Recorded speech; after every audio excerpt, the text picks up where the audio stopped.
Lord. I like that you are in sync every single time, and I'm always, like way ahead.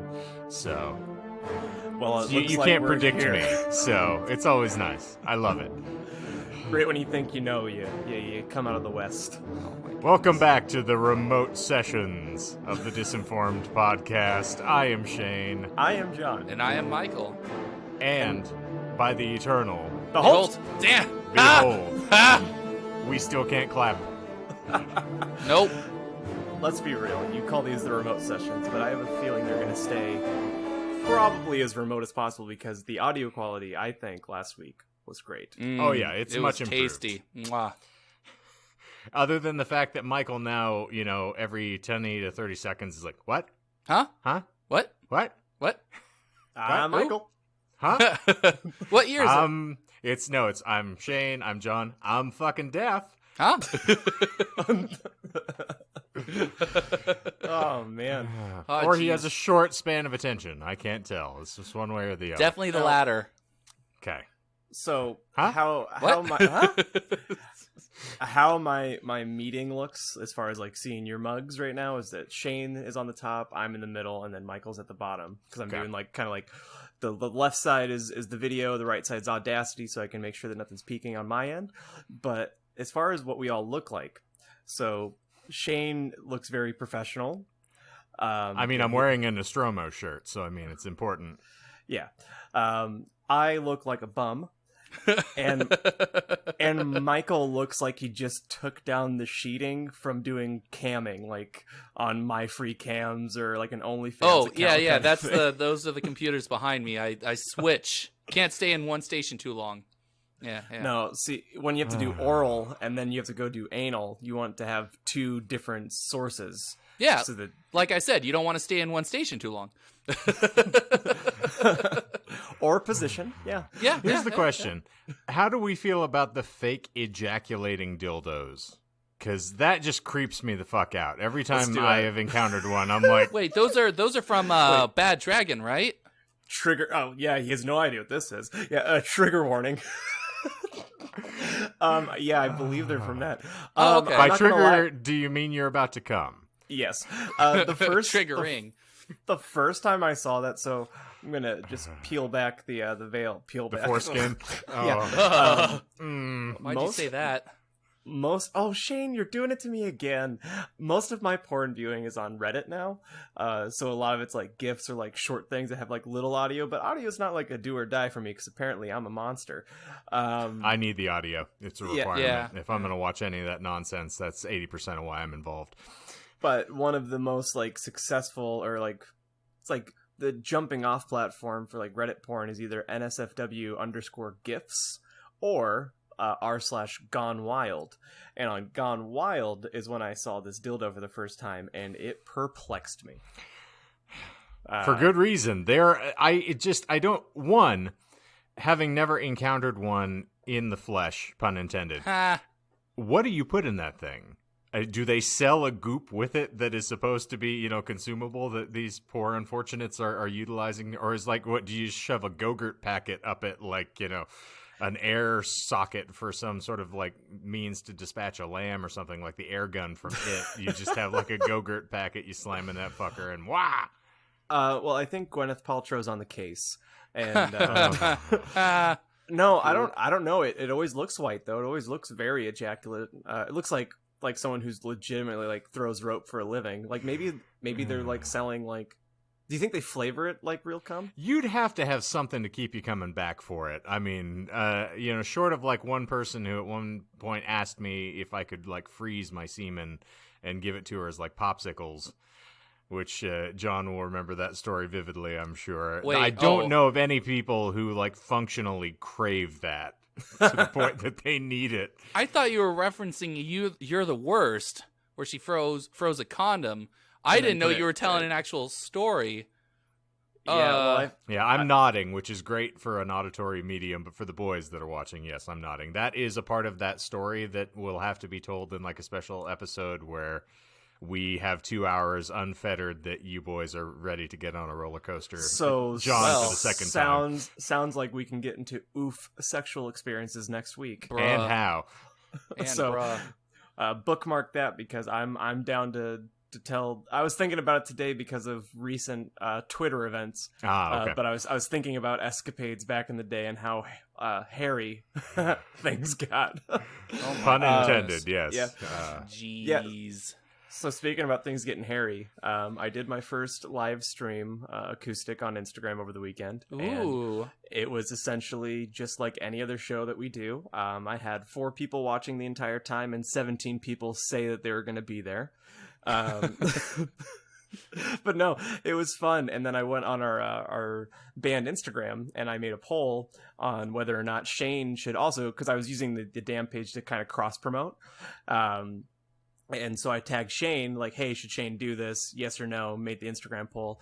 And he had moderately like a moderate amount of people saying yes, and then like some sarcastic no's. I'm going to say sarcastic because I could see who made the votes. But then I woke up and I went to go see because I was going to harass Shane, just being like, all right, like I did it. You need to do it. It was kind of fun. And no matter what, like we're all going to, whatever. It's fun. And it was gone. So in my head, I was like, I don't know if it's opening up a can of worms if I text Shane right now and ask him if he deleted it. So I was just going to wait till right now. Yep. I was going to blame it on Sam, but no. What happened was the initial time that I responded with the Disinformed Instagram account. And I was tapping to go forward to see if there's anything else in the story, but it happens to be right at the spot where my thumb hits. So under the Disinformed, I responded with, no, I don't really like music. So I was like, okay. And then I saw the percentages of, no, I don't really like music. And I went, well, who are these motherfuckers? So then I transfer over and I'm looking and I, unfollow 2 people because I'm an asshole. And I'm like, I don't care that you're sarcastic. Fuck you. I don't like the look of you. I like the cut of your jib. Listen, I just the look on that cocksucker is just not something I want to see anymore. So you are not Fair. a fan. That porn account. Yeah. No, that's what I'm taking to calling everybody's mouths these days. So, okay. Cock holster. And then I went in again and I was scrolling through stories with my personal account and did the same damn thing because I was like, oh, well, I've seen this already. And I pinged it again in the negative. So then if John were to look at who said sarcastic shit, it would have been me twice. So I didn't get to it at that point. So. Okay, so I was like, short of me, I was like, I'm just going to delete this because we've already, I don't like feeling like I'm panhandling, which is the only reason why I would hesitate. And that's the only thing that I haven't been in the mood to jump on and be like, here, let me share, because it seems like everybody and their dog is offering that, the streaming bit. So being me and always attempting to come at it from a different perspective, that was not a pun. I wanted to do something that was slightly askew or, do something. So I was thinking I'm going to record possibly Songs in a Skeleton Key in its entirety as a live bit and put it on YouTube. And that will probably be the first thing I do. Nice. And then I want to do something that is a little more band inclusive or do the fun stuff you were talking about earlier. So yeah, on the note of the whole streaming panhandly kind of feeling, I was worried about the same thing. I didn't come at it with the angle of like, oh, everyone's doing it right now. The angle I took was, I'm gonna do it because I've had fun with it in the past, but I always had an ulterior motive. It was always like, I'm gonna live stream and then I'm gonna promote this show. Or I'm going to live stream. And this is back in the day. Like, I haven't done it in fucking forever.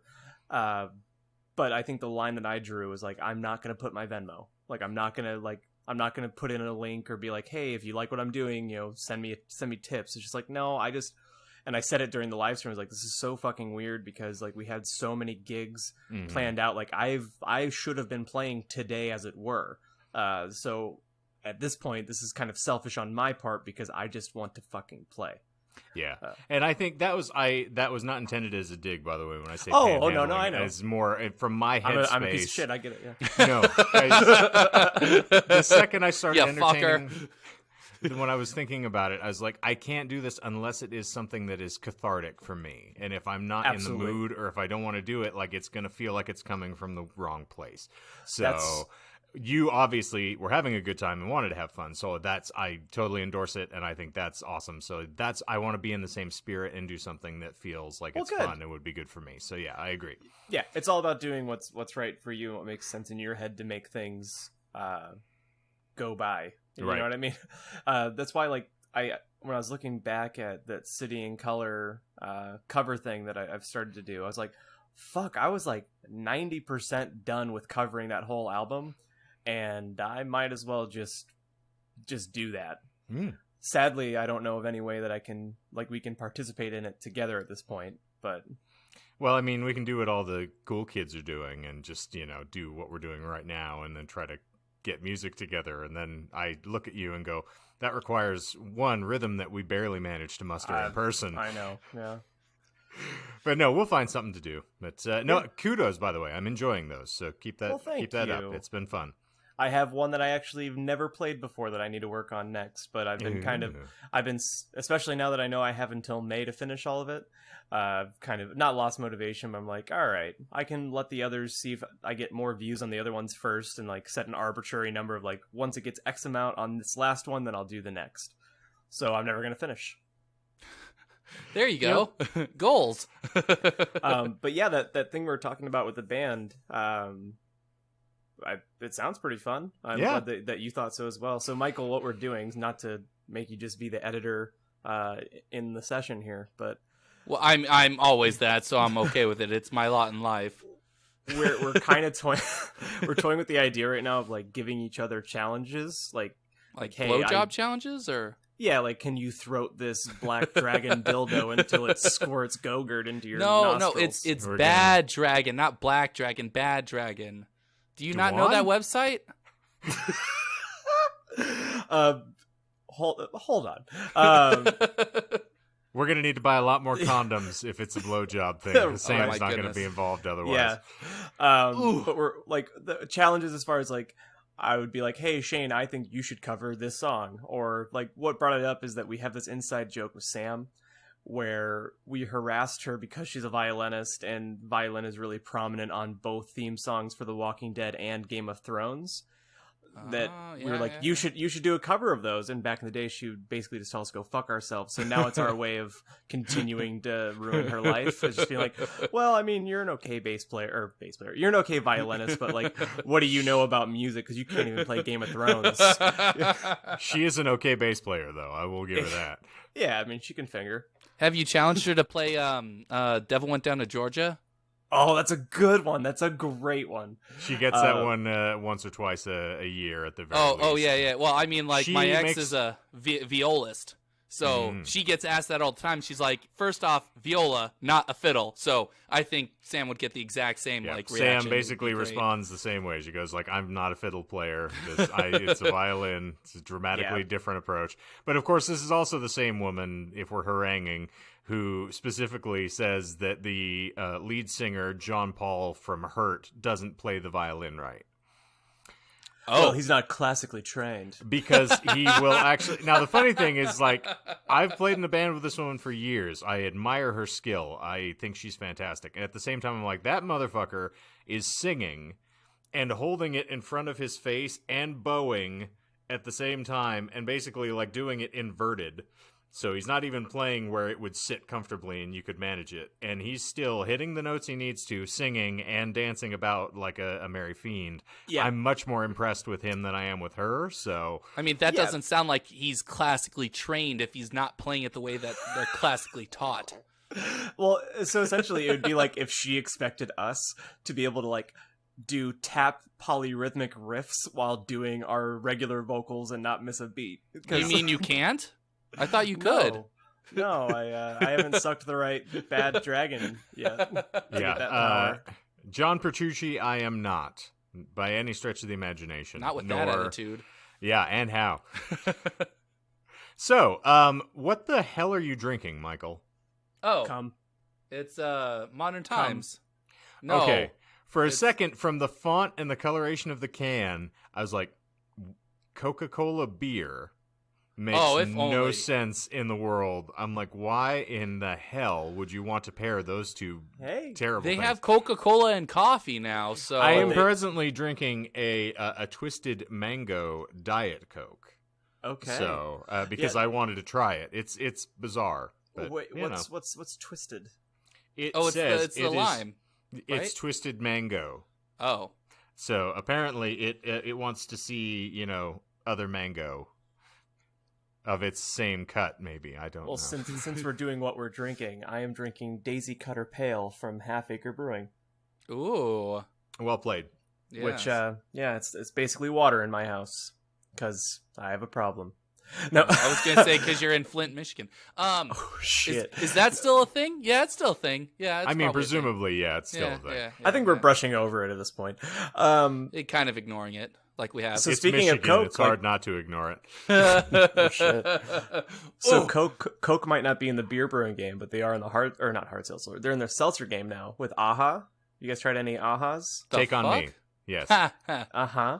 You can get them in Target and elsewhere. It's any Coca-Cola product, really. But can you really at this point? I'm like, are you shilling for them? No, I'm just saying. No, I'm talking to John. Yeah, you require like a flak jacket and a very strong constitution these days to get anything at a grocery store. Yeah. Other than attitude. You know who has the plug? Trader Joe's. Trader Joe's has it figured out, man. How so? Well, they've limited the amount of people that can be in the store at once. Which is smart. Makes sense, yep. Yeah. And not only that, but they've gone the extra mile, and when, like, for the queue outside, they've used chalk to indicate 6 feet apart. Nice. And they are actually enforcing that. And then you can see them disinfecting between uses, and they direct you to what's been disinfected. So, like, and also, so because they're limiting all that stuff, this is my second or third trip in the past week or so, and we found everything that we wanted as far as food products. There wasn't any sex workers in there, so I couldn't really get that there, but everything else that I wanted. Michael, whose phone's fucking vibrating? Not me. I'm kidding. I'm like, I just got a notification, but I was like, damn. I just did the first decent thing here, and I actually adjusted and muted myself while I was belching so that I wouldn't disrupt your train of thought. Oh, so that means future is going to have to deal with that. Future, cool. Future Michael is going to get to edit and I and need deal those with burps. But, well, wouldn't that be so? That'd be so funny since you muted that audio if he left it in there because you're just burping over it and I literally don't acknowledge. I don't get shocked or anything. Yeah. It's a much better way to approach.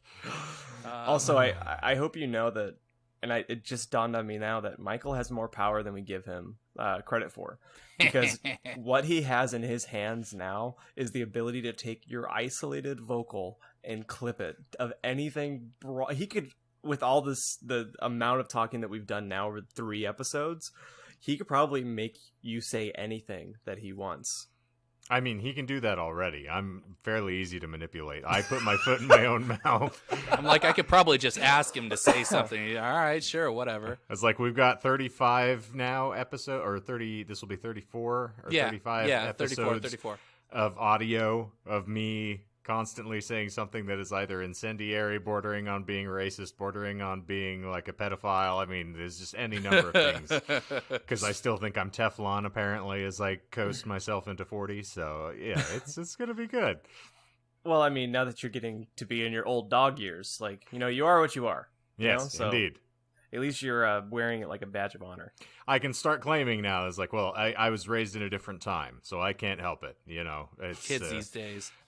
If the president of our country can get away with saying anything that just shits out of his mouth at a random moment, I also get to jump on that gravy train. Speaking of, and then talk about whatever. I was listening to Your Mom's House podcast earlier today, and apparently at one of the press conferences, one of the terms being thrown around near the White House was the Kung Fu flu. Yeah. One of his aides started that. Jesus Christ! I knew he had AIDS. I just didn't know how he got it. Oh, there we go. Kung Flu. Oh my God. Yeah, that was a Mortal Kombat character, was it not? Kung Flu wins. Also, Fatality.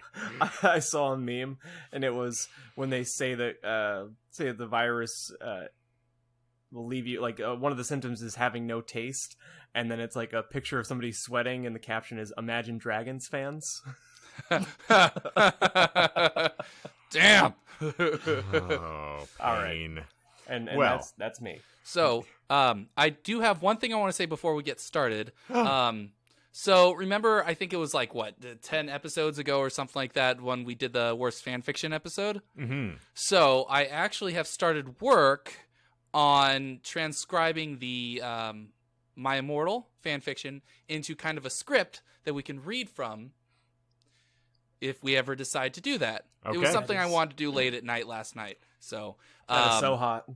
Oh yes, very hot. Yes, indeed. So I'll put it on I'll share it to our group doc or whatever the fuck. Oh yeah. Yeah. So you guys can preview it or whatever. I'm already up to chapter 5 out of 44. So well, good. Then you can finish that in like a day or two. Well, the nice thing is we don't need to read it all at once. We'll go over I don't know. I'll mention it when it gets closer when we feel like doing extra shit. But just take it inch by inch, as it were. Once we throw Shane's problematic ass behind a paywall. Yeah, exactly. Once we start wanting to panhandle, I was going to use that as a Sigourney segue into my announcement, but then I gave up. And then there was another time I could have Sigourney segued, but then I gave up. So it's like we already have problems with sort of conniving people into paying attention to this in the first place. So now, like, trying to make them pay for it is even worse. Oh, it'll be extra shit. If you really want to hear us talk dirty to each other, then I guess you can pay extra for it. Otherwise, you can just go about your business. Or you can subscribe to our OnlyFans. Indeed. If only. I was about to say, it's like a 500-pound, woman that is just seeping random fluids out of her genitals trying to make you pay her for sex. So, it just doesn't make sense at all. There's no way that it should be happening. You guys, like, you've all worked in like a restaurant environment at some point, or like a theater, or have you worked anywhere where you get like an end of shift meal, or no? I can make a pizza whenever I damn well please. I mean, I did that today. Well, I was just kind of thinking. Oh, go ahead. The closest that I have, just to, before we get too far ahead, playing at places where you do like coffee shop gigs and things like that, where they will give you beverages at the end. But yeah, not anything that I can orchestrate on my own. Okay. Yeah, because I mean, like, working in the bar, you get like a shift pint. When I worked in the theater, you got like soda on the clock or whatever, and you could probably like take a pretzel home with you. Maybe not get caught doing it. Hopefully, only if the pretzel consents. Yes. Do you think if you're a member of OnlyFans, can you get to like take a free picture at the end of your shift? Like, do you know what I'm saying? Or like maybe on My Free Cams, like, do you get like cam tokens for participating? I don't know, John. Are you trying to angle for sponsorship or? Yeah, it's like I wouldn't know. Do the people that post stuff to a Pornhub, do they get free premium? Like, I was just asking for a friend of mine. That's all. Oh, okay. Okay. So when you and your wife begin doing that couples cam game that you've been holding off on for a bit. No. When a friend of mine and their wife. The indefinite article, not my wife. It is a wife. Hashtag not my wife. Yeah. Okay, that sounds reasonable. Speaking of wives, we are going to have a very entertaining topic today, gentlemen, and I hope that you're prepared, because this was something that I actually did not know anything about, and I was very excited to discover it once it actually won the poll. And so, I got to do a little designated research for once, and bona fide research that I had no clue what I'm going to be talking about. So congrats to all involved parties. But before we get ahead of ourselves, I will explain for those uninitiated few who have never heard the podcast. What we generally do here is we take a random esoteric or obscurist topic, and we will delve into it on the podcast and discuss facts about it. But whilst we are telling the facts about whatever topic we're discussing, we will also leaven in a little bit of lies just to try to throw everybody off the scent of rational thought. And it is then incumbent upon the co-hosts to call out those lies whilst the presenter is going through the facts. And so, hopefully, you will follow along here. And we will also demystify whatever we've discussed at the end of the episode to sort of tell you what the lies were, give you the source material so that you can go and actually inform yourself further so that we do not offend any of, those out there who are very concerned about factual information being shared on podcasts. Go read a book. You nerd. Speaking of which, I just did. I actually read The Haunting of Hill House today in its entirety. Ooh. So, all right, on. Kudos to me. I'll hold it up. I am almost halfway through Dark Tower 6. Nice. I was excited that you're still barreling through that. How are you liking it thus far? It is finally back on pace of what I expected the Dark Tower to be. And before I go forward saying anything else, they don't need it because they're actually successful. At least they present themselves to be. There's an amazing podcast. I think I've mentioned it off air, maybe on a couple times. I think already. you mentioned it on as well. Yeah. Yeah. But Kingslinger's podcast is probably my favorite companion to have with the Dark Tower right now, because they heavy hit every single part of this book. So it's almost like getting a reread in the process of also, just having these two. One of the guys, again, was uninitiated to the Dark Tower, period. And he's getting to experience it fresh. The other guy is a constant reader and has read it multiple times. But fuck, it's so good. If you guys have the time or the wherewithal, I would highly recommend it for you. Okay. What did you you asked me the other day about whether or not the wolves were akin to the True Knot. And I'm curious as to what you're thinking, not to devolve further away from it. Yeah, no, spoilers don't matter, but there was some mention as far as what the wolves were taking those twins or the children for. They were extracting sort of essences from them, yes. And the way it was being described in that certain section leading up to the battle with the wolves made it sound like they were taking almost what the True Knot takes from the children, the True Knot takes from those with the shine. So it seemed very correlated when I was reading it. You will find there are a lot of sort of kissing cousins in King material, and so you'll see this a lot. And I was going to mention is it's somewhat spoilerific, but it's not going to be anything that really changes the color of the plot for you. But just to give you a bit of validation for that, because I realize that's the reason I said just keep reading. In the Dark Tower, which is the final book, I think it's book 7, they detail in one of the first depictions of the Crimson King that he is shown with one single tusk, which does mean that he does share some of the genetic material with the True Knot, or they are sort of low people or connected to him, as most things are. So I had not thought about, sort of the correlation between the wolves then and the True Knot, but since they are basically emissaries for the Crimson King and sort of funneled that way, they are feeding the breakers, which have the shine. So essentially, yeah, it kind of has a similar feel. So yes, you're on the right path. It just takes, it's not going to be exactly the same because they're not pulling the shine to further their own ends, but they are feeding, those things to individuals who have shine. So all right. Well, that has been a disinformed Stephen King corner.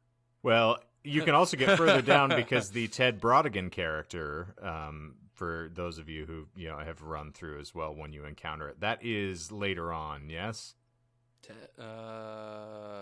he's in the Breakers place. So I don't think that John's I have not there met yet. him. Yep. Yeah. So, but Ted Brodigan is a character from Hearts in Atlantis, and his story, short story in Hearts in Atlantis, is the Low Men, basically. So there is another subset of the Dark Tower you can read once you get finished with that as well. What's a really cool addition or cool feature of the hardcover that I have here is that it has his bibliography, but it has written essentially, it's all the ones books that are tied. Yeah. Everything related is in bold. So Hearts in Atlantis is on there as well, and other things. But cool. Yeah, it's also it feels nice to have a little bit more time to be able to digest instead of just to steamroll right now, since we're not going to be doing fan fusion until September. So it's fun. I'm enjoying It really is relaxing, and I've kind of the joke and will acknowledge our circumstances here as opposed to focusing on the negative aspects. But the joke has been for all of those is like, this is what I was planning to do with my retirement years anyway, is I was just going to hang in the house and watch movies and read constantly. So I finished it, watched chapter 1 and 2 back to back. Fuck yeah. And then Hell yeah. I read the dairy section of 11/22/63 and got through all of that. I've never read that book in general, so You, particularly when you read it, finishing it, you will have a much broader understanding of who a lot of the characters are. Like Norbert Keene is a character that's discussed, who you're kind of like, oh, okay, but it's the older gentleman who runs the drugstore. Yeah, He kind of has an appearance and all those things. So there are characters that you have a much better grip on, having completed the story, where you look back and go, but as a teaser to make you want to read it, the character Jake Amberson encounters Bev and Richie in the Barrens directly after the events of the first chapter, basically, of it. Okay. So he encounters them after they have encountered it down in the sewers and have come out. So you get to see them post-script, basically, which is really fun. And you have a sweet little scene with them. And it does not take you out of the story of 11/22/63. It's not something where you feel like he shoehorned it in. It really fits organically with the way the story's going. So that is still probably my favorite King book. As I float around with it, the more that I go back to it, it's the one that I think I have the strongest connection to for some reason, which is really bizarre. Okay. But the Man Out of Time story really speaks to me. And so, yeah. Anyway, not to devolve entirely, but yes, it's worth reading. Yeah, I'll throw it on the list for sure. Well, gentlemen, are you prepared for the sultry tale of the Night Witches? I am never prepared. Okay. Never. Well, let Give me it never to be me anyway. complete. Is John Stoggs acting up again? Is that? Oh, they are, hear but them. he'll edit it out. It's fine. He can take it out in post. We'll kill him. Well, softly now that we're with our mentioning song. it, I might just keep it in then. So. Well, then you let the dogs out, not me. Ooh. Bruh. Anyway. Oof. All right, here it comes. This is something that I coupled together from a history channel article, mostly. So you are not going to get your standard operating bland Wikipedia entry this time. I actually endeavored to give you something that was a little bit more involved and entertaining, because the Wikipedia on this was less than a page, and it was ghastly. So, The Night Witches was a World War II German nickname. And for those Tarantino fans amongst you, you're going to appreciate this immensely, because I might try to make this movie at some point. If I get to have my own Shane Hunt Tarantino-esque, it will be The Night Witches. It was a World War II German nickname for the all-female military aviators of the 588th Night Bomber Regiment, known later as the 46th Tommen Guards Night Bomber Aviation Regiment of the Soviet Air Forces. So a bunch of bad bitches. Indeed. Ooh. Bad bitches at a time where they were not encouraged to commonly be bad bitches. And, I think this really speaks to the cultural advance that we've hit these days. And you don't think about this as, I've never heard this story before, and I'm somewhat ashamed that it's never been brought to my attention. And particularly in the woke culture that we live in, I feel like this is one of the more compelling bits of research that I've gotten to do, just because it paints a very stark picture between our current rationale and the rationale that was encountered back then. Right on. So, they flew under the cover of darkness in bare bones plywood biplanes. Now, that's fun, and it gets very intimidating. Is that bullshit? There's no that way is it's not. plywood. Nope, it was plywood. They flew in crop dusters. With enough thrust, anything's possible. That's what she Title said. of your sex tape. Zing. Indeed. So, they braved bullets and frostbite from their flying altitude while battling skepticism and sexual harassment on the ground. They were feared and hated so much by the Nazis that any German airman who downed one was automatically awarded the prestigious Iron Cross. Okay. Damn. Now, Shane, what do you think some of their heckles would have been? Like, heckles that they would have received? Do you want to marinate? I am not even scraping that scab at all. Why would you even try? Good God. I'm trying to be, wonderfully complimentary about this, sir. So let's not start rutting down in the mud just quite yet. That's fair. You just said that you were easy to manipulate, so I just thought it might be a little... I mean, you took easier. your swing. I appreciate it. All right. I like what you're doing. Keep it up, sir. I'm sure you've heard that more than once.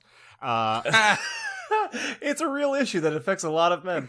That's what I hear. That's what I'm told. Stupid. The Departed told me that, from what I remember. Damn. And all told, the pioneering all-female night bomber regiment dropped more than 23,000 tons of bombs on Nazi targets.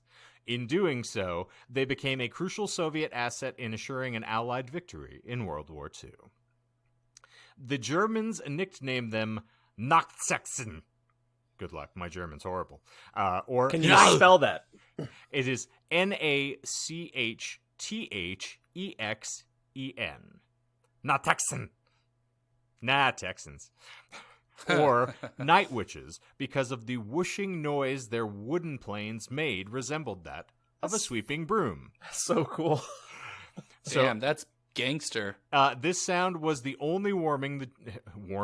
Good gracious. This sound was the only warning the Germans had. The planes were too small to show up on radar or infrared locators, said Steve Prowse, author of the screenplay The Night Witches, a non-fiction account of the little-known female squadron. They never used radios, so radio locators couldn't pick them up either. They were basically ghosts. The primary attack technique of the night bombers was to idle the engine near the target and glide to the bomb release point, with only wind noise left to reveal their presence. So basically, they are flying in a wooden biplane with a bomb strapped to either wing or both wings. They would turn the engine off, coast over wherever the Nazi camp was that they were heading towards, and then drop the bomb, and then crank the thing back on. So it's in kind a of wooden plane. So remove the wooden plane. That's kind of like the scene in Force Awakens, like near with the Millennium Falcon. You know, the scene that makes you go, oh, badass. Yes, like where he turns turns it off and then punch it back on. Yeah, then flips it around to get the the shot in. Also required a female pilot in order to do it. So what are you gonna do? Ooh, callback. We're paying close attention to the correlations here. I like that, Watkins. So. The limited noise of their approach led to their entertaining and intimidating moniker being bestowed by the German soldiers, describing their attacks. 99999. There's just so much Inglourious Bastards on this. It really is like you can't help but want to make a sequel for this. I really think it would be marvelous.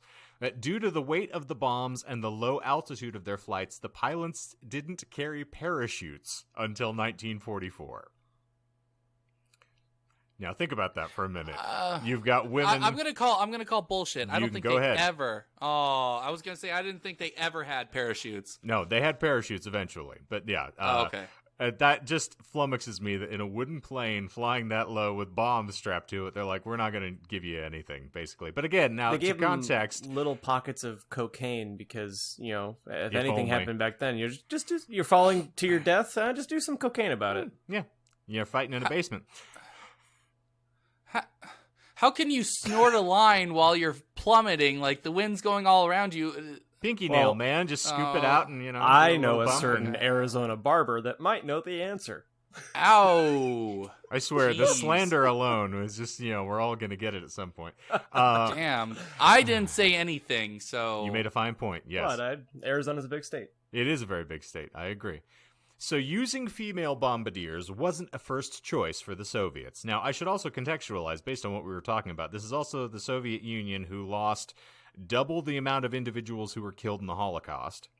And by and large, a lot of that was due to the fact that they were sending out, they had such little resources to provide and such a wealth of people that they could throw at any problem. They would send soldiers out as depicted in like Enemy at the Gates, with one guy carrying a gun, the other one carrying bullets, and whoever fell first picked up the other person's munitions. Basically, like, we're not going to give you a gun to fight with. It's just survival of the fittest here, motherfuckers. Or survivor of the sickest, as we would run for you Saliva fans. Back into my system. Indeed. Well played. So, it's really easy to believe this once you consider, this is the Soviets here in World War II. So while women had been previously barred from combat, the pressure of an encroaching enemy gave Russian leaders a reason to rethink the policy. Hitler had launched Operation Barbarossa, which I have is the title for the massive invasion of the Soviet Union, in June of 1941. By the fall, the Germans were pressing on Moscow, Leningrad was under siege, and the Red Army was struggling. The Soviets were desperate.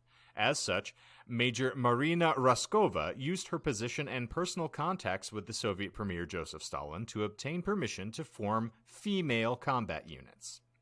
Raskova, who was known as the Soviet Amelia Earhart, except for the fact that she actually didn't disappear, was famous not only as the first female navigator in the Soviet Air Force, but also for her many long-distance flight records.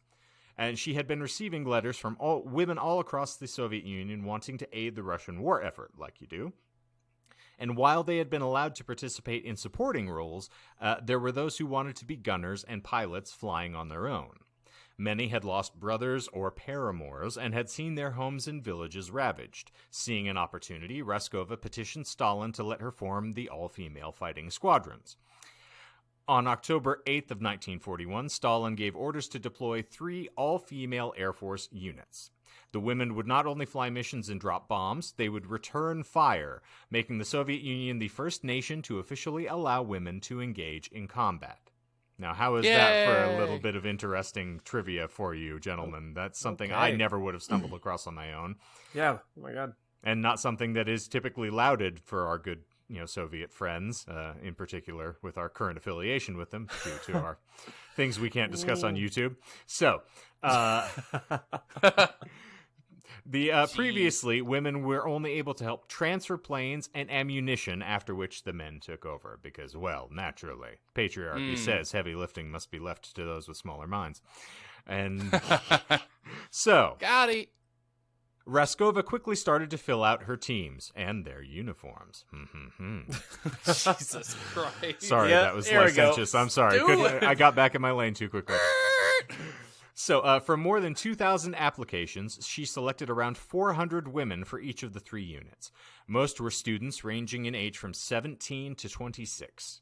Those selected moved to Engels, a small town north of Stalingrad, to begin training at the Engels School of Aviation. They underwent a highly compressed education, expected to learn in a few months what it took most soldiers several years to grasp. Each recruit had to train and perform as pilots, navigators, maintenance, and ground crew. So already they're operating at a deficit and expected to do a great deal more. It's kind of an astronomical ask for somebody who is not really fluent in most of the procedures. So it's crazy. It's essentially, it does feel like a movie, like to what you're saying. Like, here's the montage right now. Like, this is the training montage. They've already assembled their group. They've already assembled the team. You introduced all the big stars and all that stuff. The people that you care about. Son of a bitch, I'm in. Right, exactly. And they'll look like Dolph Lundgren training in Rocky 3. So, beyond their steep learning curve, the women faced skepticism from some of the male military personnel who believed they added no value to the combat effort. Raskova did her best to prepare her women for these attitudes, but they still faced sexual harassment, long nights, and grueling conditions. I'm going to go, harassment. I was waiting for somebody to give me the Shane approach there, but harassment just feels so passé. Nope, sounded right to me. Sounds legit. Hey, Michael, you say that word. What? Harassment? Oh, God, you fuck everything up. Well played. The fuck? Huh? I will. Harassment. I will. I'm kidding. Adopt for the first time here. The men didn't like the little girls going to the front line. It was a man's thing, Proust told History. Well done. Oof. There you go. So, don't you oof me, you son of a bitch. Bruh. I was oofing him. So, this is the section making do with hand-me-downs and relics.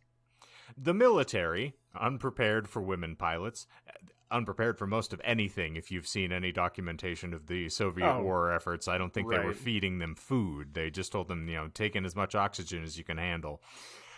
They offered them meager resources, go figure.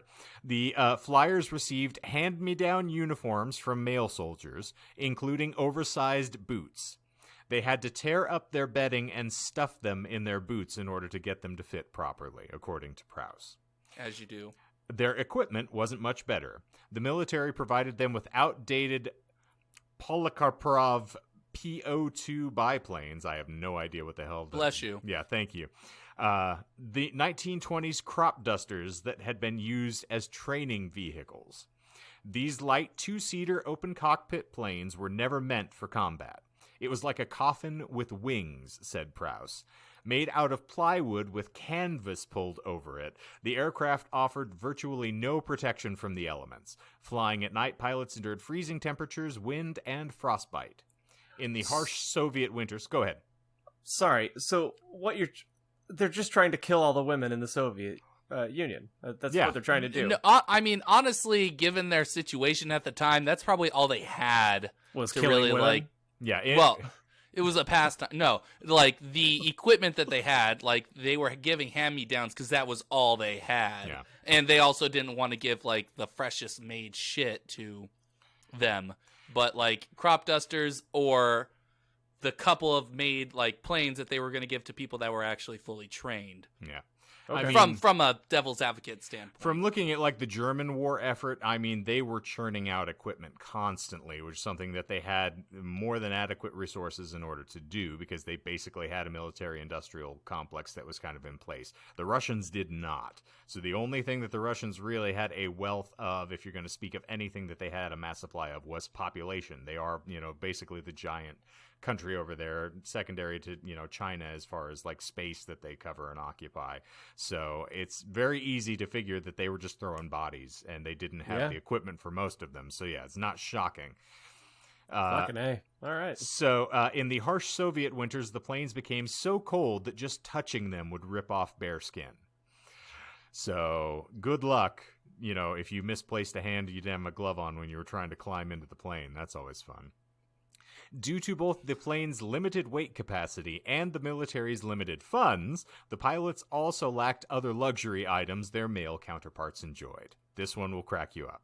Instead of parachutes, which were too heavy to carry, radar, guns, and radios, they were forced to use more rudimentary tools, such as rulers, stopwatches, flashlights, pencils, maps, and compasses. There is bullshit in there somewhere. Not one. That is all true. So they actually made them sit down and chart their courses on a physical map and run it through, and they had to just hope that they were going in the right spot because you couldn't turn lights on. You were flying at night, and then you had to turn your engines off and hope the frickin' thing turned back over when you had to kick it on. So, Jesus these Christ. were daredevil-like flyers by any term that you want to utilize. So even more staggering than that also they're operating at the deficit of not being accepted within their own battalions, being ostracized by the other male, contingents that are fighting. So it's a harrowing experience, to say the least, for these individuals. Yeah, no and kidding. It's staggering when you start getting into it. There was some upside, however, to the older aircraft. Their maximum speed was slower than the stalling speed of Nazi planes, which meant that these wooden planes, ironically, could maneuver faster than the enemy, making them hard to target. They could also easily take off and land from most locations. Of course, the downside is when coming under enemy fire, pilots had to duck and by sending their planes into dives, and almost none of the planes were allowed to carry defensive ammunition because, of course, the weight would drag them down. And then if they happened to be hit by any tracer bullets, which carry a pyrotechnic charge, their wooden planes would immediately burst into flames. So you are flying in a death trap, basically, and, dealing with individuals who are engaging you for combat. So quite Hard gutsy. mode activated. Yeah. What the fuck? So, their stealth tactics... Let me start over. The stealth tactics for flying at night. The planes could only carry 2 bombs at a time, one under each wing. So in order to make a meaningful dent in German front lines, the regiment would send up 60 two-person crews a night. Each would execute between 8 and 18 different missions per evening, flying back to rearm between runs. So not only are you going up and doing this, you're doing it repeatedly over the course of an evening, which is probably to their benefit, 1, because you're able to get familiar with what your flying course is, but 2, they are then expecting to see you, which is terrifying, as you think 18 times you would be doing a bombing run on the same place. That's fucking crazy. Is that bullshit? 18? That is not bullshit. 18 missions a night. Isn't that ridiculous? Damn, that's like... If you assume like 9 hours of sundown, like of evening, of darkness, like then you're doing 30 minutes, and that's like literally like you're hopping off while you're refilling, someone else is attaching the bombs, and then you're out and back in the field. Well, jeez. If you contextualize it and thinking, like, just looking at the facts I'm giving you as we're going along, they started in June of 41. So to have dropped 23,000 tons of bombs on the Germans over the course of less than a 3-year period, they had to be churning out pretty astronomical numbers as they were going through. So it stands to reason when you look at it that way. But yeah, it's very easy to be incredulous when you look at that and be like, there's no way. I can't imagine it. Yeah. I mean, similarly to to our time, like we wouldn't be able to imagine something like this until we go through it ourselves. So for them, essentially too, it's like it was impossible until they actually did this run. And, kudos to how intrepid these individuals are, because they're, in spite of all of the things that are in opposition of them, are still strapping up every night, putting on their oversized boots and going to work just because they want to help the war effort. So, for all the heroism that we are lauded for, the quote unquote American spirit here, bless our Soviet friends here for making some waves back in the 40s. Yeah. So the weight of the bombs, of course, forced them to fly at lower altitudes, making them much easier to target, and hence the night-only missions. The planes, each with a pilot up front and then navigator in the back, traveled in packs. The first planes would go in as bait, intending to attract German spotlights, which then provided much-needed illumination. So this is their strategy. That's great. Why bring lights when you can, they can set them up for you? Exactly. I like it. So then, once they've shown their lights on you, you just aim for wherever they've got all that set up, and then congratulations. They never had ammunition, very rarely, if ever I should say, had ammunition to defend themselves, and then they would release a flare to light the intended target. Wait, didn't you say earlier that they were the first, group to ever, group of women to ever fight back? To ever engage? Yes, they are the first female fighting group that was ever allowed to take place in combat. Because prior to this, all the other countries would not allow women to enlist at all. They would help, we had, for instance, in the U.S., they were making ammunition and contributing that way, but they were never allowed to take part in the fighting. I had misheard previously. I thought you meant, engage as in, if they were attacked, they were able to fight back. But that was my apology. Yeah. My bad. No, you're good. Just and don't I let it realized fucking happen again.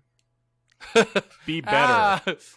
I realize it's to get through a lot of this stuff as per usual. I'm kind of barreling through it. So please, when you want to call your bullshits, throw up a hand and stop me, because I will, run.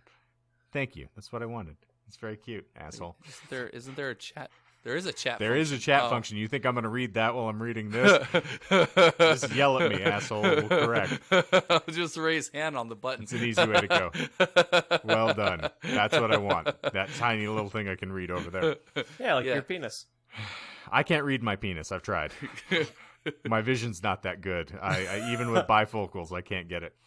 So, the last plane would then idle engines and glide in darkness in the bombing area. So they would send them in packs, a couple would fly through as a decoy, and then the final one would follow up to give you the coup de grace, which is quite wonderful.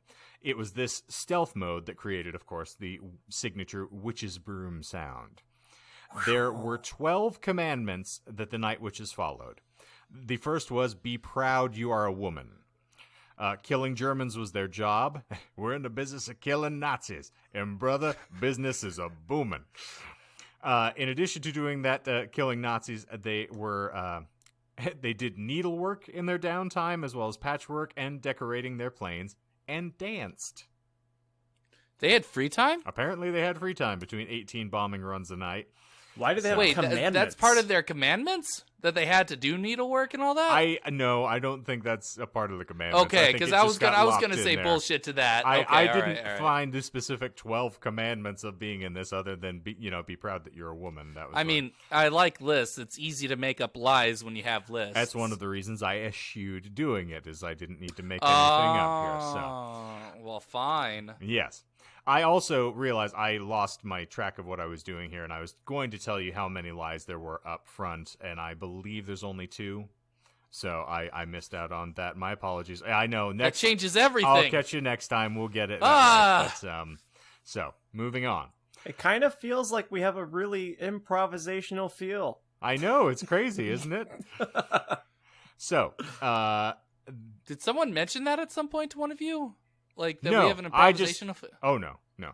Oh, okay. I was like, that felt scripted. It sounded scripted. Shut up, nerd. We're improvising. Sounds scripted, yeah. Okay. They also put the pencils that they used for navigation into double duty as eyeliner. As you do. Yeah, that's reasonable. Yeah. So, this is disbanded and overlooked. I believe this is the last segment that I have here. So, their last flight took place on May 4th, 1945, when the Night Witches flew within 60 kilometers, which is approximately 37 miles for those not using the metric system, of Berlin. America, freedom units. Exactly. Bunch of bastards. 3 days later, the Germans officially surrendered. So, according to Proust, the Germans had two theories about why these women were so successful. Naturally, they have to come up with a theory. Right. It's not just you just handed us our ass because it was a clever attempt. Yeah. They were all criminals who were masters at theft and had been sent to the front line as punishment. That's how I describe my wife. That's my headcanon. Yes, indeed.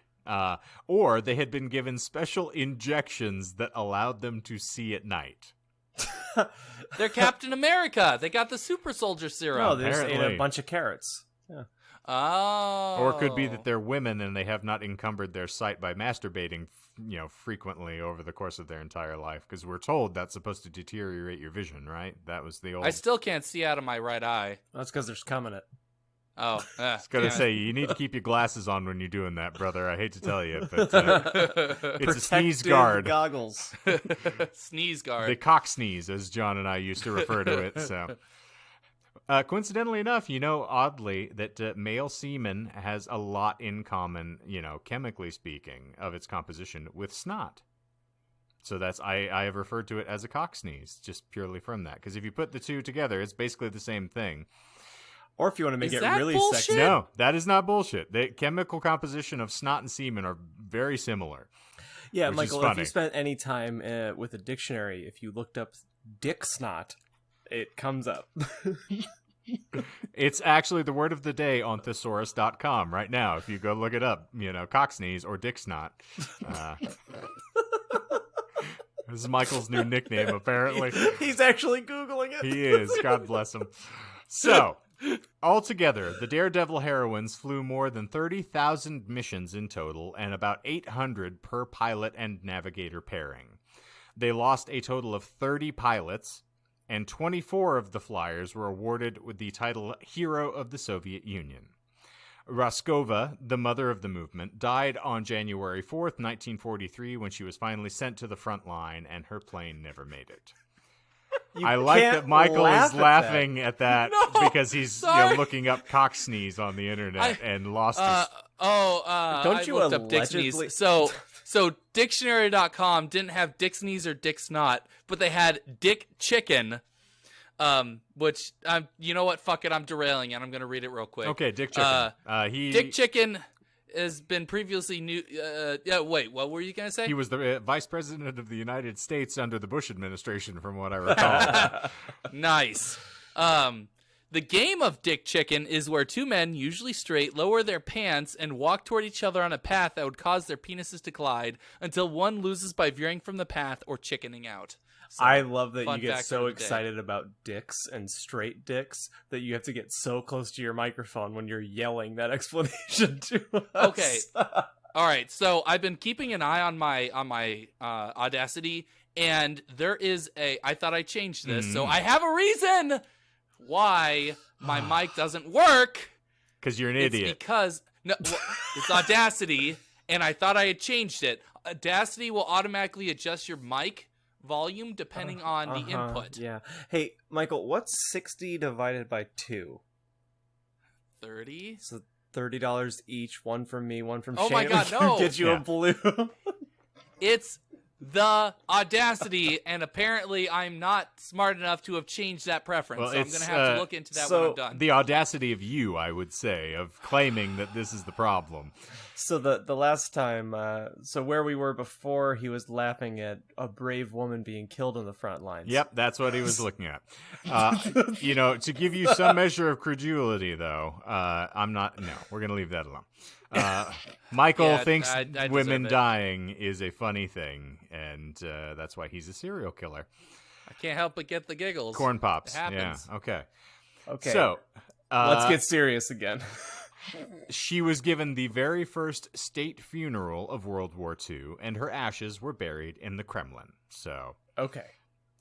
as opposed to Kremlin 2, which I thought was a little bit less, inventive. A little shallow and pedantic, yeah. Yeah. It just had that, the Kremlin with the buzz hawk at one point, I think. So it's a little awkward, but don't feed him at night. Despite being the most highly decorated unit in the Soviet Air Force during the war, the Night Witches Regiment was disbanded 6 months after the end of World War II. And when it came to the big Victory Day parade in Moscow, they were not included because it was decided their planes were too slow. That sounds like That's bullshit. It has to be bullshit. Not bullshit. They said their planes were too slow. They gave the Michael defense, which was Bullshit the planes reason- don't work right, so we can't let you take part in the parade. I'm sorry. Stupid. Calling it my defense. It's the Michael defense. Get out of here. I don't have to have rationale. It's just everything else is the problem. I'm right. Also, you know it. I didn't mean to throw Michael under the same bus that I get thrown under every day. It's kind of every recording. Well, this time was especially cruel because it was kind of like if you've seen the video of Kanye West and Mike Myers on the interview for the relief for Hurricane Katrina. Where Kanye thinks that Mike Myers is actually Shrek and wants to volunteer to be Donkey. No, it's obviously very it's one of those live aids or whatever, where you're supposed to it's phone in while these people are calling, or your eyes just got really big. Yeah, you said live AIDS. I got, we're already dealing with one pandemic. Let's not spread. But so Mike Myers is obviously Bruh. reading from a teleprompter about all the damage that's been done during Katrina, ways that you can contribute, and it's Kanye's turn. And instead of going with the program, Kanye breaks from the teleprompter, looks dead into the camera, and says, "George Bush doesn't care for black people." Okay. And it's just Yes, I remember this. and it just leaves it's just Mike Myers' face, and you can just trap that look forever. He just goes so pale, holy fuck, what and bless Mike Myers for this, because instead of acknowledging that happened, he just picks up right where he's supposed to on the teleprompter. But anyway, I'm staying Michael. on topic. Yeah. So Michael, sorry for throwing you under the bus because you love it when women get killed. There's the world star spit take of the episode. Well done. Oh. All right. Now I'm out of beer. Jesus. On October 8th, 1941, an order was issued to deploy 3 Women's Air Force units, including the 588th Regiment. Why is this here? Where did this... We're cycling back. Apparently. So, Start from the beginning. here's where I did not clip out some random bit of nonsense from Wikipedia, apparently. Yes, that is extraneous information. Don't mind me. Man, now the whole episode's just kind of... Don't see behind the curtain. Pay no attention. Now we gotta start over. Yeah, Pay no attention to the cock behind the balloon. just dump it. Already did. We're recording, right? That's the argument. And So, clap. for personnel, I got the clap. I know, it's terrible. Scratchy. In total, 361 people served in the regiment, of whom 32 died of various cases, including plane crashes, combat deaths, frostbite, gout, and tuberculosis. 28 Gout? were written off. That's a pleasant thought, isn't it? I love your face where you're like, Gout? gout? Yeah, he says gout, and then he puts on a real old boomer face, where he grimaces like He a can't boomer. help that. That's just his face, John. That's not nice to say. Yeah, that's not... It's mean. So, and then 28 aircraft were written off. Man, As in, their taxes, or? As saying that they lost them, basically. Ah. But yes, Oh, probably. If you file taxes in the Soviet Union during the wartime, I'm not I was sure. in a museum. And there's a bit about repressed personnel and honored personnel here at the end. I'm not sure. So okay, well we'll. They honored people. Apparently they Oh, well, that's better than I expected. For their repressed personnel, senior engineer Sofia Otskorva was sentenced to death by a military tribunal in 1942, but was later acquitted after the sentence was suspended and she was reinstated to her position. Oh, I thought you were going to say after they shot her. She was acquitted. Yeah. Like, you know what? Maybe she wasn't wrong. Gave her the old Green Mile treatment. It was like, oops, sorry. There are mechanics Raisa Chartanova. Not gonna work here anymore, I'll tell you that much. And Tamara Frolova were sentenced to 10 years of imprisonment for dismantling a flare, which was used by the navigators to illuminate the bombing targets, and using the small silk parachute to sew undergarments. What? That is punishable by 10 years in prison for taking apart a flare and making underwear out of the silk parachute. It's like that, like, just classic, like, taking, 2 good steps forward and, 20 back of, yeah, so we're gonna let them fight. But they also want, their naughty bits supported comfortably, and this is the only way they have to do it.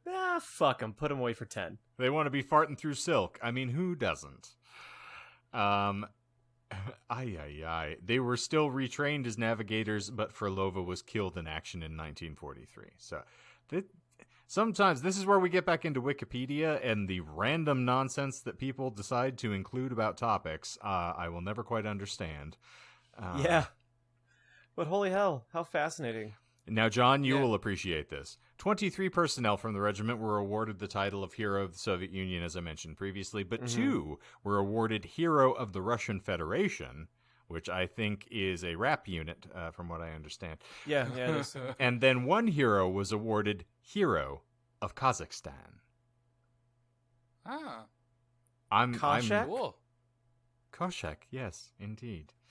Well, so that, gentlemen, is all that I have to present to you on the Night Witches. Well, so let's hear these lies, because we tried and I got nothing. Technically, you didn't get nothing, Michael. You just didn't push hard enough. So what? Oh, garbage. There's garbage. There's 3 lies. My apologies as I scrolled through to the end here. So son of a bitch. I didn't know I had to call bullshit on the number of lies you gave. No, I Oh my god, you're getting so worked up on the wrong part of this. Well done. It's like Michael. He gets angry at the wrong things all the time. Women die and he's happy, but he doesn't catch one lie and he loses his mind. Yep. No. I didn't catch that he lied about the number of lies that were on. That's an entirely different Technically, thing. yeah, that's now 4 lies. So well done. Oh, jeez. So they keep building. I said in order to make the meaningful dents in the German front lines, the regiment sent out up to 60 two-person crews a night doing 18 separate runs. The 18 missions was not a lie. The 60 was. So they would send out 40 two-person crews per evening. So that's after don't give me that look after your last week's little Harry Carey bullshit that you're trying to pull up. Oh, well, you didn't say that God didn't actually create the universe in 7 days, so... Lie. I mean, but that's all built fuck on off. the whole, It's he rested for the 7th day, Yeah. and I thought because you guys lived in, repressed religious households that you would have, known Well, that. yes, I knew but, that. know- I didn't realize that I had to scream it from the hilltops in the course of your presenting your bland topics, sir. I just... Oh, Get him, Dad. Whoa! No. Ah! So, I decided, Ow! I'm going to go for random bits of nonsense here as well. Jeez. Take a breath. Man has sir. a family, Oh. but I mean, still, get it. Go in for the kill. Damn. Swimming in that same thing, and this is where I said you should have pushed a little harder. There were 261 people that were killed serving the regiment as opposed to 361. So you're welcome. Speaking of pushing a little harder, Exactly. That is the title of his sex tape. But no, what If the lie that he called that he didn't say bullshit for, so I just rolled over it, was okay, fair. the causes that the deaths were attributed to for crashes, combat deaths, I didn't call it. frostbite, gout, and tuberculosis. neither frostbite nor gout had killed anybody over the course of flying those planes. Good. So because gout is a disease caused from eating too much meat, which was a big deal for like the aristocracy in like the fucking medieval ages. So I should have been like, oh, that's bullshit. But it was like, what? No, why would they eat gout? Why would they get gout? Because they were probably just served like rocks and bits of sticks for their food. Jeez. So on a silver, I'm upset. on a silver platter, I served you that lie, sir, and I ate it up like it was rare meat and got the gout myself. Indeed, I got you gout. So without a gout, yeah, those are the without a gout. Oh, geez. Those are the shitpole lies that I had here, because basically so much of this stuff was just strained credulity to begin with. That I was like, I can't make anything up that's even remotely as nonsensical as we're flying in a wooden plane and they just gave us a compass and a map and said, good luck finding the fucking place. So this could go two directions for your directional debut. So the Night Witches could be akin to a Tarantino film, and it would be well served that way. Mm-hmm. But hear me out, because I don't think you've gone down this avenue. What if you do it akin to like A League of Their Own? But don't think the thought had not occurred to me. That's actually one of my favorite films. I enjoy that one immensely. Michael looks a little lost. Shane, do you want to take this one? Yeah, what is so it? A League of Their Own is a Madonna vehicle that was also piloted by Gina Davis and Tom Hanks, right? Yeah, Tom Hanks was the male lead. I was trying to skew more towards Rosie O'Donnell also co-stars. Oh! Yeah, the female led baseball a women's, league. baseball Yeah, team. I watched that. I've seen that movie. Yeah, Wow. You don't have to get so hot about it. I mean. No, I'm already hot and bothered. Well, by if you do, you'll clean so. it up, Michael. So. Oh yeah. I tried. Michael is one bad pun or joke away from turning into full Seinfeld and just like yelling all over the goddamn room. I mean, what's with airline food? Between the two of you, I got Seinfeld and Woody Allen over here. Of like, well, I can only go to the movie theater if I can sit on the second row and no one talks to me. Otherwise, I can't focus. Well, the theater's dead now, so who's fucking laughing, Shane? Ha, ha, ha. Those two old bitches that tried to get you frustrated while watching The Invisible Man. They were probably fucking patient zero. And had no... Oh, geez. With any luck, they caught it that day. Here's me wishing a bitch would. You know what's fucking hilarious? Is that movie, The Invisible Man, is now one of those in-home theater rentals you can do. Like the in-theater now rentals. And part of me, like, on one hand, it's $20 to watch it here at home. But also it means I would never have had to have that experience with those catty old woohoos. Mm-hmm. And I think I would rather just spend the $20 at home. And there is something to be said for that, too. Not to tangent here. Oh, totally. To support films continuing to make money over the course of this catastrophe, that would be something I'm 200% in support of. Oh, fuck yeah. Pretty cool. But also, I love going to the theater just because it's nice to just be disconnected. But and I don't know why it's taking me this long to realize it, but I can just disconnect anytime. I just need to be more... I just need to fast forward 10 years into my future where I just turn my phone off for 4 days. But watching movies at home is fun too, because you get to pause for the pee breaks and to like play the gymnastics of, does this feel important? Yeah. Which it's been good. Do we have any recommendations for each other on things to watch? Anything that you've recently watched that just... Are you trying to stretch out the clock or something? We usually talk about this at the beginning. I mean, yeah, he is probably trying to stretch. We didn't touch on this yet, no. We did not. I just watched the Dark Phoenix, the newest X-Men film. Oh, I forgot to watch that one. That got a lot of flack. I thought it was okay. Granted, I haven't seen any X-Men since like X-Men 3, but like I don't watch that much X-Men. I thought it was okay. You can't see the face that I'm making, listeners, but I am severely browbeating him across the corner of this microphone. We are about to actually drive to Michael's house right now and like Clockwork Orange force them eyes open, and he's gonna watch every... No, I'm borderline on like squatting on his chest and coughing in his face for a series of 40 minutes, just hoping to cause him some pain. I'm not okay. So I'm not saying You're not okay, to other I know. X-Men movies. Well, if you wanted honesty, that's all you had to compared say. I'm saying for what the movie was, it was okay. Yeah. Compared to all the other ones, I don't Listen, know. Michael, it could have been the shittiest one ever. We don't have a problem with the fact that you think that movie was okay. What we have a problem with is that you stopped at the literal, next to the original Wolverine Origins, you stopped at the worst fucking X-Men movie you could possibly have fucking watched. You missed, like, the apex of what is essential X-Men cinema universe. Without question. X-Men Apocalypse? I'm going to crawl through this screen right now and pull your heart out of your asshole. No, it's two-part.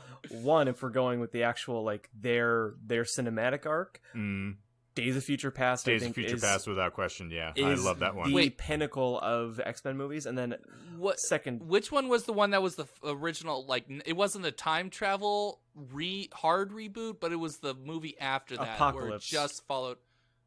Was it Yeah, Apocalypse? Age of Apocalypse is the one that followed that. But Okay, I've seen bits and pieces of it, like, here and there, but, like, I haven't, like, sat down and actually, like, fully enjoyed the Here's movie. the thing. well, Like, I liked Fassbender.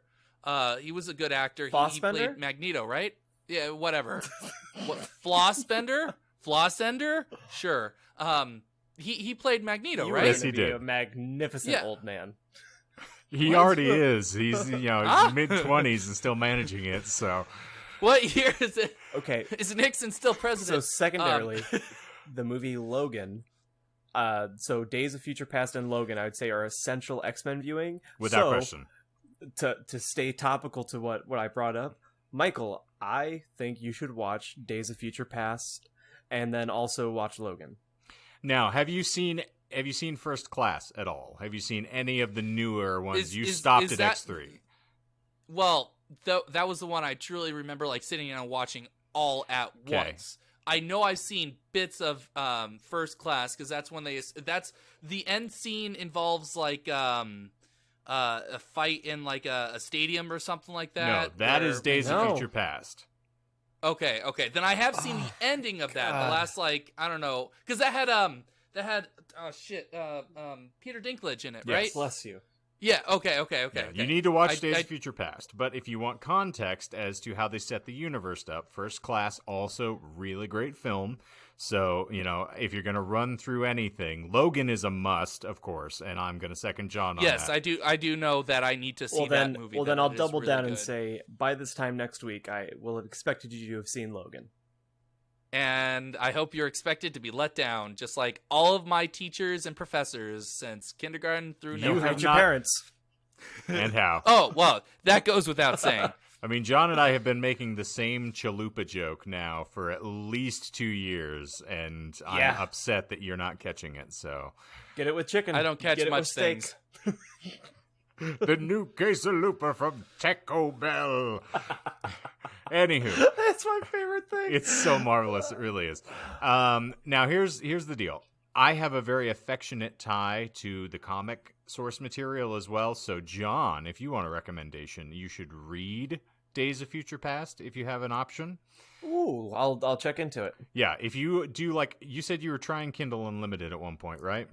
I have discontinued. Okay, But if you get back in and give it a whirl, that and then the hard arc of Days of Apocalypse, or the Age of Apocalypse, sorry, the comic is much more entertaining than the plot line of the film. They Okay. used kind of the rough outline of what the conceit was for the story, but they don't tell you the actual story. And also fun for that is X-Men versus Avengers. That was a really fun arc as well. So. Yeah, I was really interested in that. And then, so what originally had me stoked for Logan is kind of tangentially related. So Michael, a while ago, God, how many fucking years was it now? 7. Shane lent me like an isolated story with Logan or with Wolverine in it, and it was Old Man Logan. Old Man Logan, Which is Oh what my they base God. Logan on, yeah. That is what got me into giving a shit about comics, or like it is like phenomenal. realizing like that was a gateway. So thank you for that, Shane. Because ever since I read that, I was like, holy fuck, that was so engaging.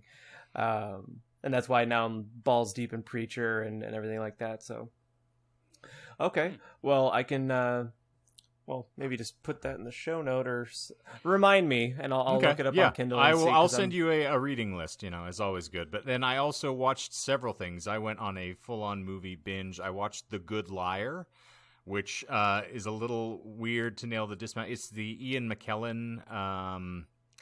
Oh no! It's like a thriller with Helen Mirren. Yes. Mm-hmm. Yeah. Really well done. I didn't quite. I mean, they take a couple turns in the plot that I was not as thrilled by, but the acting performances are tour de force from both of them, and they carry the film in spite of itself, which is always nice. And I was really excited about this. Sorry that you got me on a tangent where I really could perk up. I watched, for the first time in my life, An American Werewolf in London. I've never watched that movie, but I heard, was it one of you that told me, one of the best werewolf transformations on screen? Yes, it is one of the best cinematic sort of transformations you'll see, and for the fact it holds up the way Hellraiser does. Insofar as like when you see Frank's transformation, you're like, holy shit, the practical effects are really great.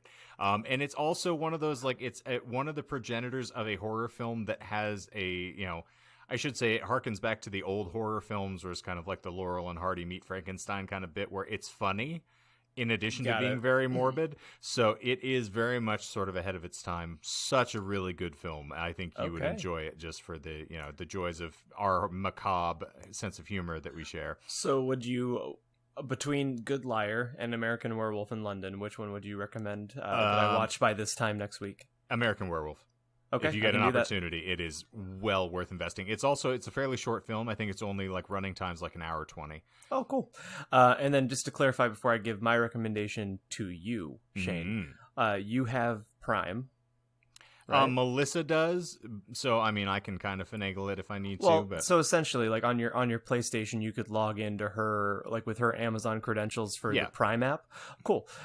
So then you can use Amazon Prime or the Prime Video app on PlayStation and watch Hereditary finally. Okay, I will investigate. Because that movie is going to fuck you up, and I need someone else to talk to about it.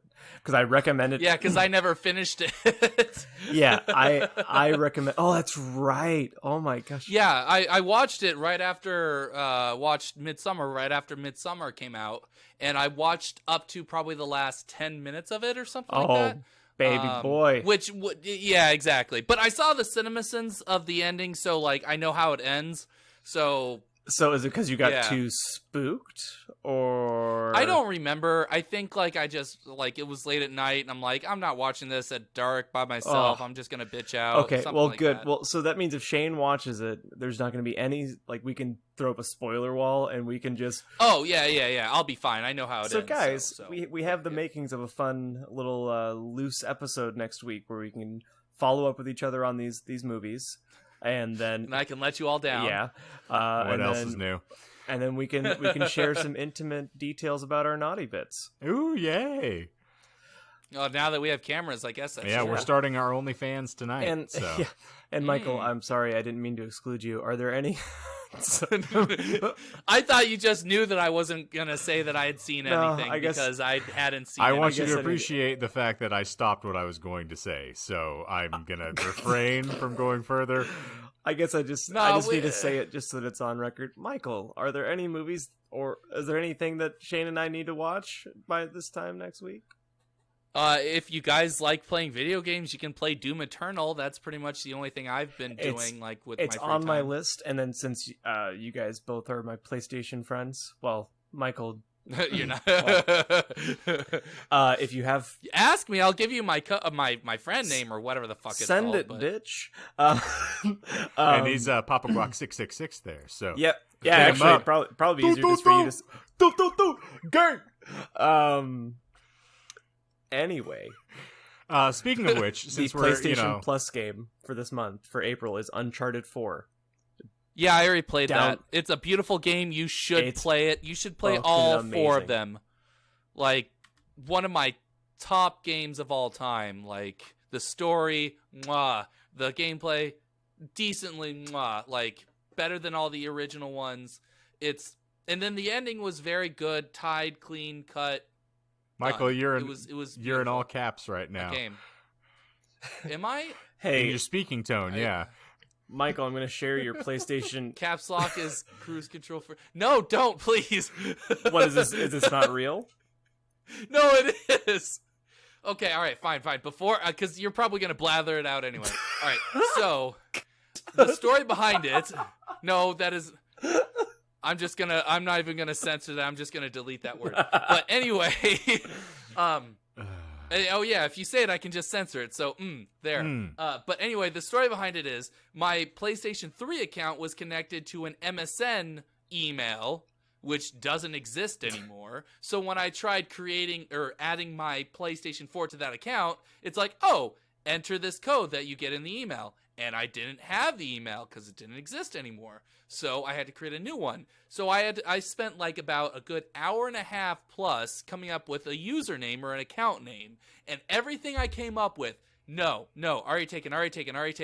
So I was starting to get drunk at the time because we were getting ready to play D&D, and I was making my D&D group wait while I was doing it. So I just got pissed off, and I tried that account name and variations of that account name, and that was the one that stuck. And then later I found out that you can't change your account name after it's already been made. Well, so yours is... I am going to read what your username is. I'm going to censor it, so it don't matter. It's BoyDick82, right? Yeah. But also... it's XX MCR rules 360 no scope 420 XX. But I'm also going to, after I say the username, or your PlayStation ID, that Sony has finally caught up with the times, and you can officially change it if you'd like to. But that being said, with what we do on this show, your username checks out. The fact that I thought it was not real, and I feel you should be proud of it, you should embrace it, and you should let people follow this and not censor that your user ID on PlayStation is butt cheese 696969. Why would I? It's not that I don't mind sharing it. It's that I don't care if people follow me, and I don't want people pestering me while I'm playing. Well, you've been sharing butt cheese for years, sir, so don't act like this is new. Oh, my God. Michael, if they've listened an hour and a half to get to the punchline of butt cheese 696969, then they deserve it. You can't censor the fact that user ID is butt cheese 696969. If you say it enough times, you're not going to censor it. If you send a text message, if you text 3650 to butt cheese 696969, you will get a free download of Dick Cheese as well, free of charge. So, okay, fine. So, I guess will it make you feel better if you add mine as well? Yes. I am Imperial81, I believe, is my handle, and I care so little about it that I barely remember it, if that makes you feel better. But you can find me as well. Okay. That's fine. I'm no butt cheese. I've said that for years. But, oh man. Yeah. So okay, a little story behind that particular butt cheese. So years and years and years ago, back when multiplayer online things were just starting, I wanted to join this like MMO like Lego game or something like that, and I needed to come up with a username. So I spent again an hour doing that, and I asked my mom for help because I was like 11, 12, something Go like on. that. And my mom started Go on. And so my mom started trying names, and then she started getting pissed off that all the usernames were taken. So I'm so aroused right now. Oh my god, they're gonna fuck. So we tried. No, Jesus Christ. Fuck, man. No. Try another name, no, Mama. Not, Try another name. Good so your Lord. mom gave you butt cheese? No. Because it was a kid's website, it wouldn't take the word butt. So she did toe cheese. So that worked. So I was toe cheese like 999 or something like that. God.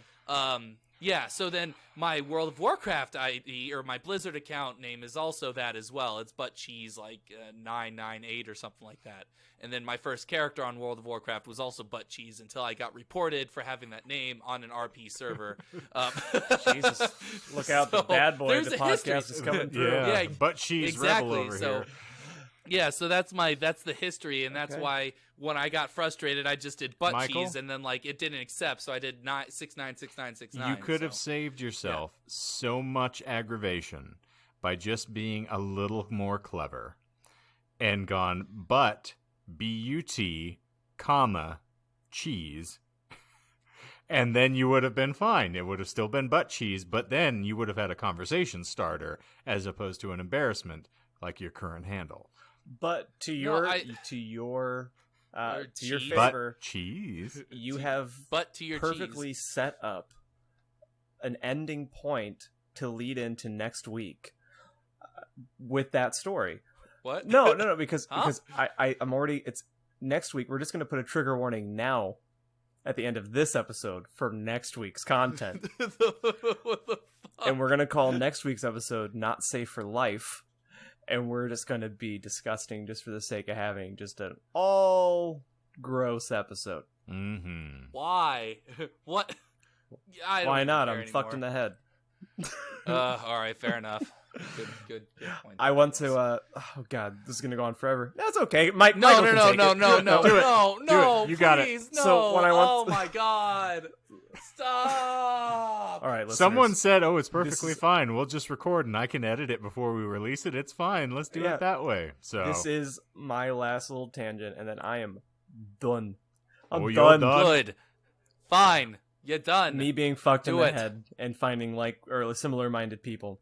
When I went to Trader Joe's today, I'm at the cashier, and we're having the contactless, like basically like praying that not even looking at each other in hopes that we're not going to catch a disease or screaming through the sneeze guard like you're holding up a fucking bank. My coworker Wayne, he works at Trader Joe's. At the Trader fine. Joe's that I was at, so I was making conversations like, "Hey, how you doing? Oh, I'm good, surviving. How are you?" She's like, "Oh, I'm there." I'm like, "Well, thanks for working." Speaking of, like, is Wayne working today? And she goes, "Well, he usually works mid shift, and I don't see him, so probably not." I was like, "Oh man." She goes, "Oh, do you work with him too?" And we had the whole niceties, and I was like, "Yeah, he's a really good guy." She goes, "Yeah, he is." I goes, "He talks about poop a lot," and she looks at me and she goes, "Huh?" I was like, "Yeah, he talks about poop, like, exclusively," and she gives me a pity laugh and goes, "Yeah, he's a fun guy." just leaves it at that.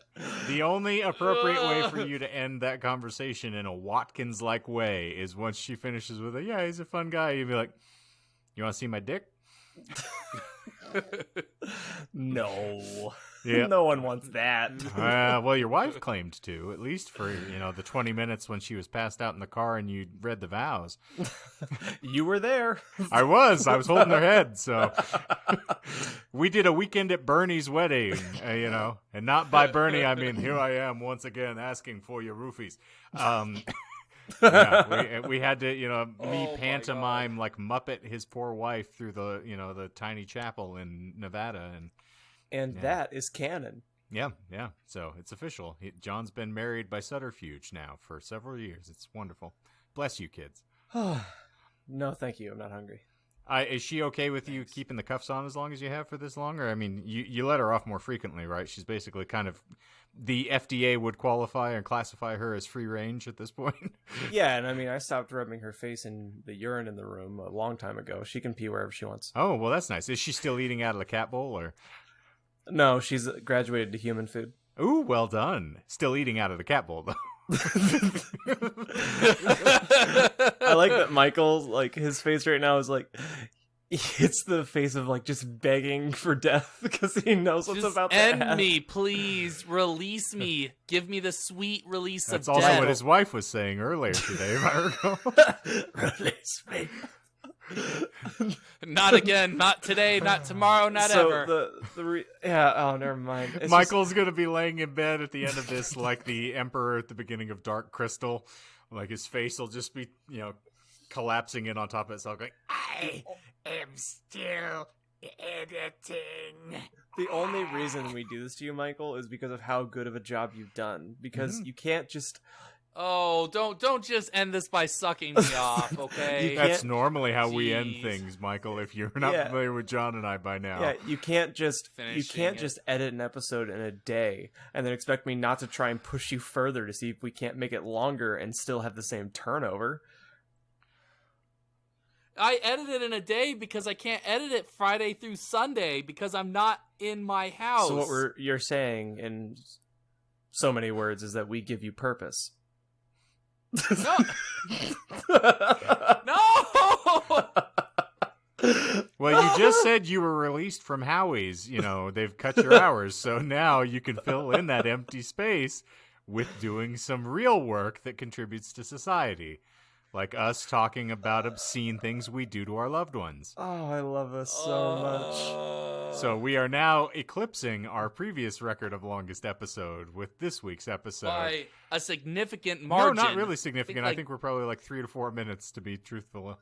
No, I think we're like 10. No, we're at 134, according to my Audacity running in the background. You guys should really debate this for a couple minutes. Yeah, I'm getting on it. No, I'm we're done. All right, yeah, sure. Whatever you say. Yes, honey. Yes, Wow, I really appreciate what your girlfriend has to endure at this point. Yeah, sure. Whatever the fuck say. you want. Oh, you want 2 fingers, 3 fingers, 2 knuckles, whatever. Oh, okay. Well, you want to get your daughter involved? Sure, why not? Let's do that. Oh my God. All right. You've done 6 shooters, 2 in the mouth, 2 in the front, 2 in the butt. Sure, whatever. Oh, you want the screaming eagle? Okay, we'll do that. Let's get this ready. Screaming eagles. Well, ladies and germaphobes, thank you for enduring the most long-winded of episodes that we have done. Our immense appreciation to the Night Witches for their contribution to the allied effort, because we love you, and you are proof positive that women are better at everything than men are. Guaranteed. You can take that to the Soviet bank. Yes, indeed. And it's how you get funded for a presidential run at this point, apparently. But Bruh. Since we've now been kicked off of YouTube twice in the episode, well done. Demonetized. Hooray. Well, that, I believe, is going to bring this beautiful little episode to an abrupt cessation. Too late as Michael yawns his way through it. But we hope that you have all enjoyed this topic. Look forward to the, knuckle-biting and terrible, ghastly episode that we plan to bring you next week. And we hope that you have fun with that as well.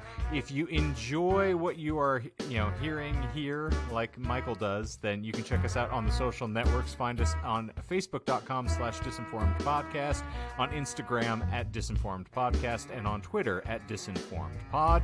And if you like what we're doing here, go on your preferred podcast platform. Give us a rate and review if you like what we do. And your, feedback helps us to get, further monetization that we're not going to make off of YouTube. So we've got to do something here to dredge up a little more support. But we love you. We appreciate you soldiering on through these trying times with us, and we hope that you are having at least a little laugh at our expense, or Michael's at the very least. Yeah. So, for the Disinformed podcast, I am Shane. I'm John. And I'm Michael. Thank you for coming, folks. Don't worry. Becky will clean it up.